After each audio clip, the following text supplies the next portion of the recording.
raconter une petite histoire un petit peu longue qui s'appelle La bicyclette de Julie. Alors, notre petite Julie, la voilà. C'est Julie. On la voit plus. On la voit toujours pas. Bof, bof. Qu'est-ce qu'on va mettre? Ah, voilà Julie. Moi aussi, je sais faire du vélo. S'écria Julie. Oui, je sais en faire, Na, pour de vrai. Perchée sur le montant de la barrière du jardin de ses parents, elle regardait Nicolas et Marie. Non.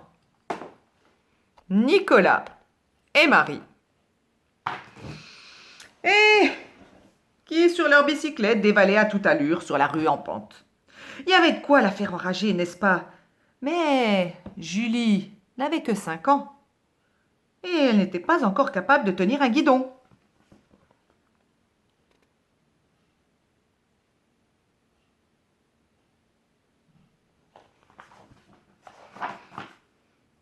Tu es trop petite, lui dit Nicolas ce soir-là, alors qu'il dînait en famille à la cuisine, avec la maman,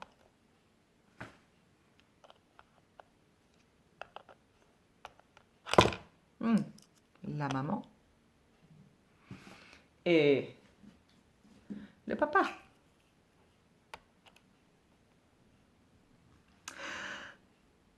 Et puis, tu n'as pas de vélo, dit Marie. Tu n'as qu'à rien qu'un tricycle.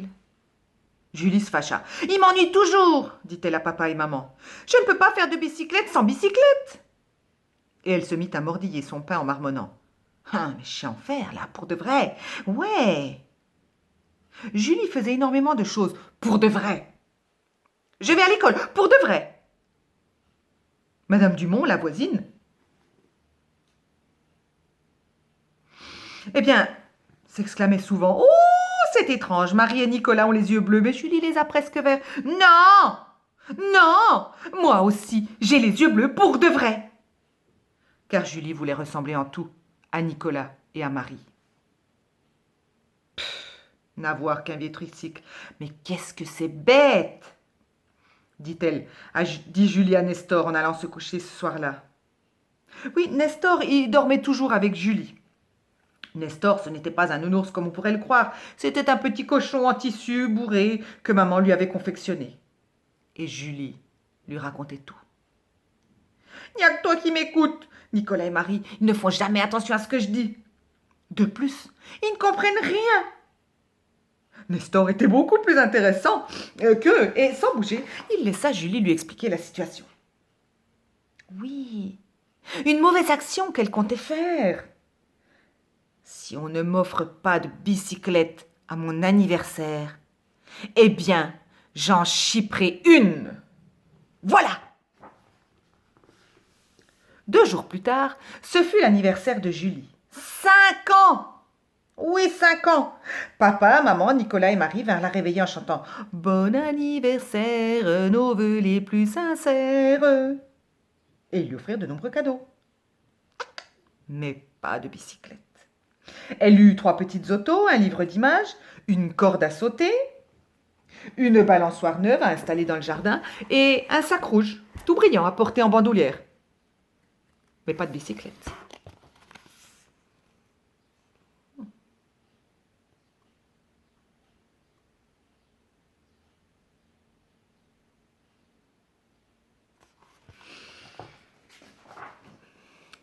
Pour l'instant, tu te contenteras de ton tricycle, dit papa. Les cadeaux plurent énormément à Julie, et elle en oublia la bicyclette. Elle fut joyeuse pendant toute la matinée, joua avec ses petites autos, elle regarda les images de son album, sauta à la corde et se balança à la balançoire. Elle prit son sac à l'épaule et fit quelques pas dans la rue. Lorsque, en rentrant à la maison, elle aperçut le tricycle rangé dans un coin, elle lui donna un coup de pied. « Ah, je ne peux plus me contenter de toi. » C'est une idée de papa, ça, ouais, c'est une idée de papa.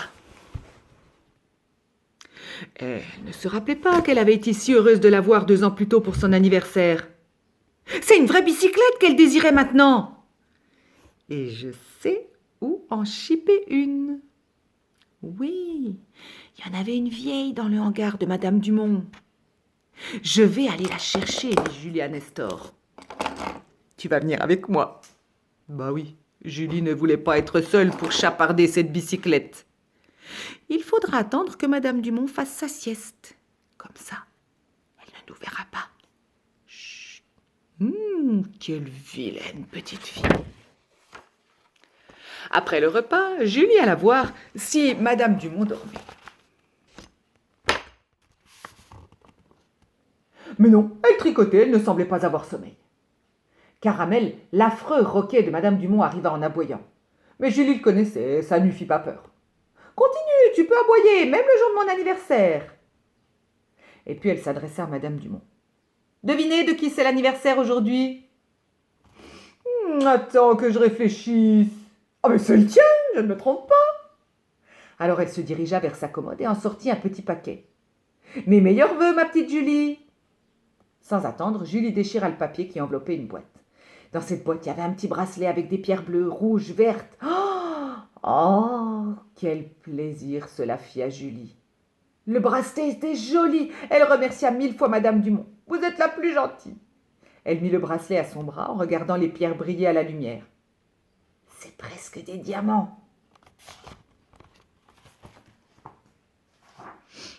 Mais soudain, Julie se rappela pourquoi elle était là. Oui, elle caressa la joue de Madame Dumont en disant « Oh, il faudrait faire votre sieste maintenant. »« Ouais, je vais y aller, ma petite Julie. » Et Julie, le bracelet au poignet, s'éloigna en tenant Nestor sous le bras. « Hé, hé, hé, Madame Dumont va bientôt s'assoupir, Nestor. Et là, je vais pouvoir y aller. » Julie se glissa dans le hangar, l'œil aux aguets. Elle attendit un moment. Et quand elle n'entendit plus de bruit,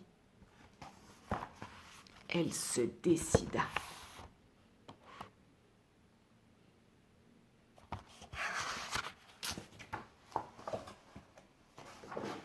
La bicyclette était aussi grande et lourde que Julie était petite et légère.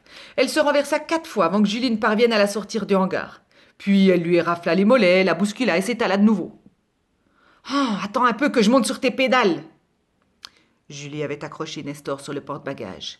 « Cramponne-toi, parce que maintenant, je vais descendre la rue à toute vitesse, comme Nicolas et Marie. » À grand-peine, Julie poussa le vélo jusqu'en haut de la pente. « Oh, ce qu'il faut grimper avant de pouvoir redescendre !»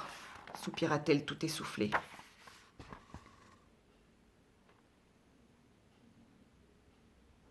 Ah, quand on est petit, c'est bien difficile de poser ses pieds sur les pédales d'une grosse bicyclette.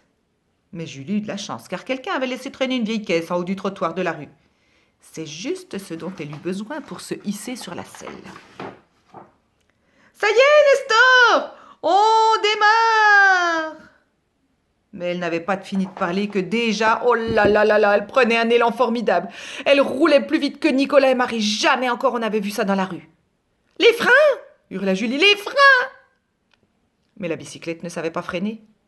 Et Julie non plus. La petite fille, le vieux vélo et Nestor descendirent la rue à fond de train, tandis que le vent sifflait à leurs oreilles. Oh là là là là! Je vous montre ça.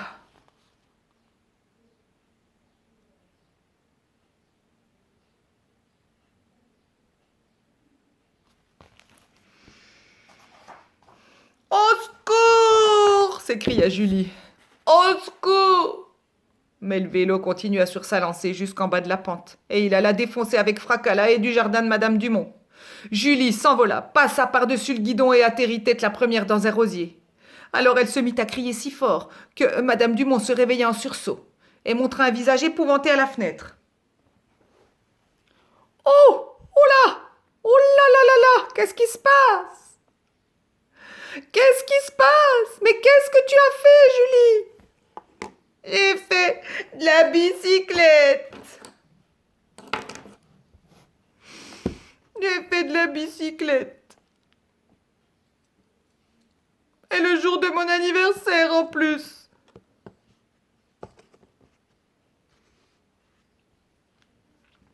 Se retrouver la tête en bas dans un rosier, surtout le jour de son anniversaire, Cela lui paraissait effroyable. « Oh, ma pauvre chérie, mais tu as très mal. » Julie s'arrêta de crier le temps de chercher ce qui la faisait souffrir le plus.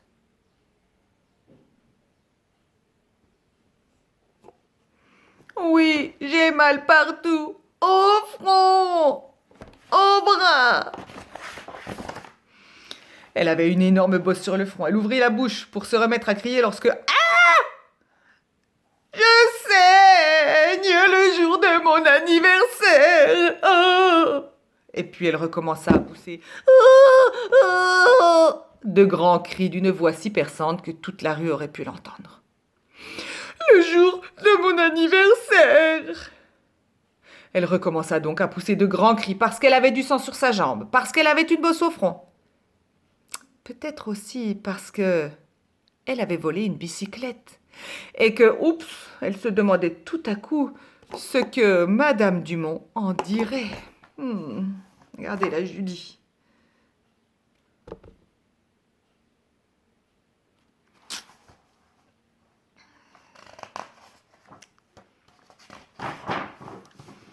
Madame Dumont ne dit pas un mot. Non. Elle emmena Julie chez elle, nettoya ses blessures et lui mit des pansements adhésifs. Puis, elle rentra la bicyclette dans le hangar d'un air très mécontent. Et Julie s'en aperçut, bien sûr.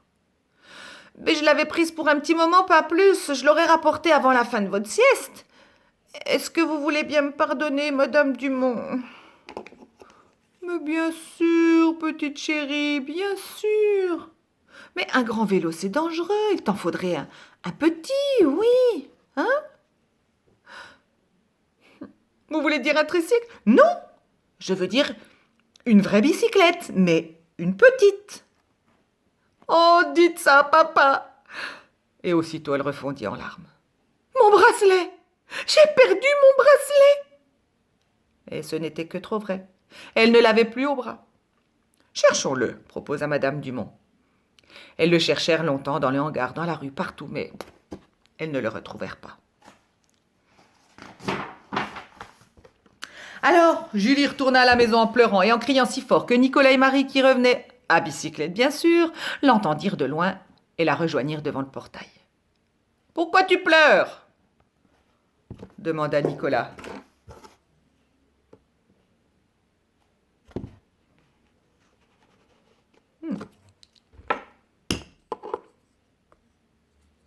Alors, pourquoi tu pleures ?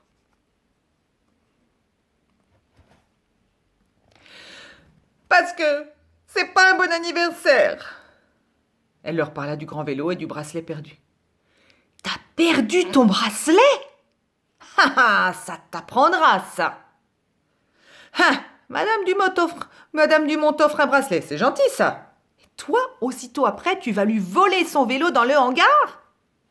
Eh ben, c'est joliment bien fait pour toi. Julie ne répondit rien, elle avait honte. Elle grimpa sur le montant de la barrière pour attendre papa, qui ne tarderait pas à rentrer du travail. « Tu sais, Nestor, c'est pas un bon anniversaire du tout. Et puis, je vous parlerai plus jamais !» dit-elle à Nicolas et à Marie. Ils restèrent là, tous les deux, à regarder Nicolas et Marie, qui, sur leur bicyclette, descendaient et redescendaient la pente comme chaque jour. « On en a fait autant, Nestor, hein ?» Mais elle se sentait tout de même très malheureuse. « Ouah, Nicolas, mais il est fou, regarde-le, Nestor. Et il descend la pente sans tenir le guidon. Maman a dit que tu devrais pas faire ça. C'est défendu. »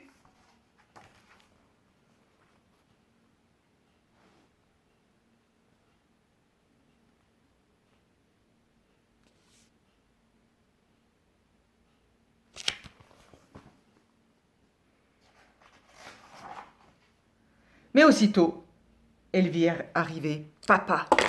Et regardez ce qu'il tenait à la main. Oh!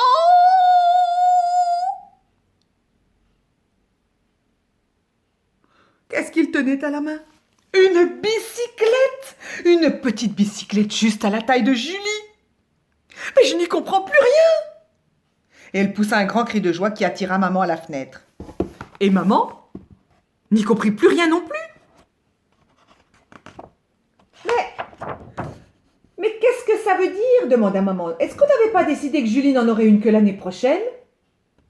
Bon, c'est vrai, dit papa, mais j'ai trouvé celle-ci d'occasion, elle coûte pas cher. Ce sera bien pour apprendre à faire du vélo. Allez, viens, Julie. La bicyclette était vieille, mais elle plut davantage à Julie que tous les autres cadeaux qu'elle avait eus pour son anniversaire. Elle n'est réellement pas mal, cette bécane, dit Nicolas. Viens l'essayer, Julie. Julie essaya. Nicolas lui tint la selle et la suivit en courant, car personne ne croyait qu'elle saurait rouler toute seule. Mais quand Nicolas la lâcha, elle continua sans aide.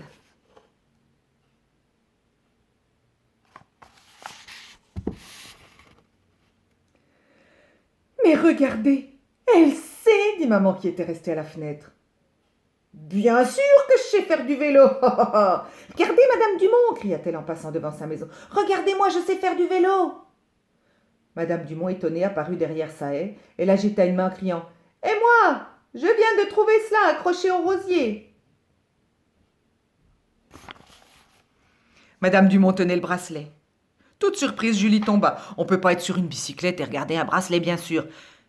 Mais elle ne se fit aucun mal, parce que la bicyclette n'était pas haute comme celle de Madame Dumont. Mais bien sûr, Nicolas et Marie vinrent admirer le bracelet. Oh, ils n'avaient jamais rien vu de plus beau. Alors maintenant, dit Nicolas, est-ce que tu penses pas que c'est un bon anniversaire, hein? Bon, dit Julie. Mais non, moi, j'ai jamais pensé ça.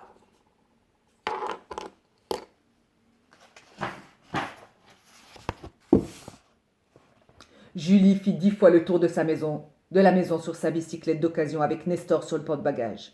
Le bracelet brillait à son poignet. Et puis elle partit dans la rue avec Nicolas et Marie. Elle trouva cela très amusant. De nouveau, Nicolas lâcha son guidon. Alors Julie eut envie de l'imiter. « Cramponne-toi, Nestor !» Et elle leva les deux mains. « Regarde, sans les mains !» Boum. Ha ha, boum, badaboum. Quelle chute au milieu de la rue. La bicyclette n'était pas haute, mais Julie se fait tout de même très mal à un coude. « Tu vois !» cria-t-elle à Nicolas avec colère. « D'abord, c'est défendu, n'oublie pas ça !»« T'es trop petite pour pédaler sans tenir le guidon, » lui cria Nicolas. « Tu devrais le savoir !» Julie resta assise par terre et continua à se frotter le coude. Et puis, elle murmura à l'oreille de Nestor pour que lui seul puisse entendre. « Moi, je sais lâcher le guidon, là, pour de vrai, aussi bien que Nicolas. » Et puis elle ramassa son bracelet et sa bicyclette et ils rentrèrent tous pour dîner. Après tout, ça n'avait pas été un anniversaire comme les autres.